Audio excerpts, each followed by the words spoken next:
Hey, what's up? I'm Steph, and today we're going to break down how I lit this music video for Rose Hotel to look like a David Lynch fever dream. In Lynchian fashion, our director and DP wanted to tell this story with lots of spotlights, deep shadows, saturated blues and reds, and high contrast. We had a small crew, so we did all these setups with just 5 lights and 1 gaffer. Me. There are dozens of recurring visual motifs in Lynch films. He loves to work with shadows and the absence of visual information to create mystery. He loves to tell stories with vivid colors, often featuring saturated reds and blues, and he often travels through openings or entryways as portals between worlds and realities.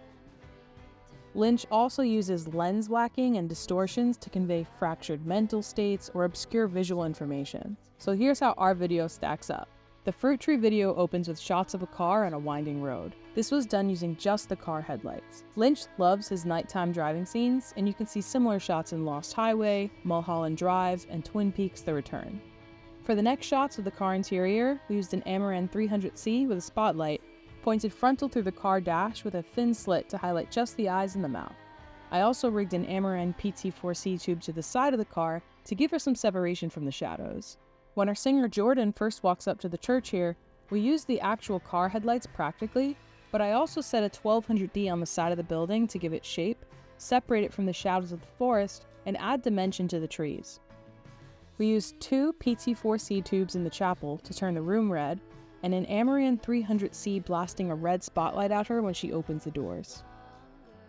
For the various shots of the fireplace and the mantle, we repurposed the 1200D to live directly in front of those front doors in order to actually cast a shadow of Jordan walking in and cast shapes all over the room. We then took a 600C and bounced a red glow into the ceiling with a spotlight. For the finishing touch, we set a PT4C tube on fire mode to motivate those flames. As Jordan moved on to singing against his 3 large windows, we used a 600C with a spotlight to key her and a 300D and another spotlight for some splash on the bed. We had muslin covering the lens for that distorted look that gives us a similar look to lens whacking. Now resetting this room for the shots of Jordan in her throne, we used the 300C with a spotlight as her key and had it pretty frontal so that the rounded spotlight shape was visible on the wall. We had 1 PT4C tube filling in her face on camera left and another filling in the plant and table in the background. We then set a 1200D outside blasting through the windows behind her to help sell the sunbeams.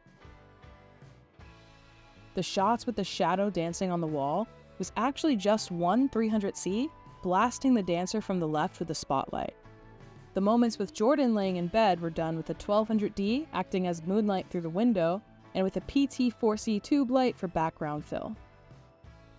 And finally, as Jordan looks out the chapel window, closing the loop on the first and last shots of the video, we used a 1200D to simulate the car headlights we saw in the opening shot, and lit the chapel red with PT4C tube lights again.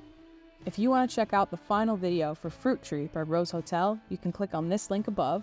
And as always, if you like this video, be sure to hit subscribe and stick around for more lighting breakdowns, gear reviews, and behind the scenes looks at some of our sets.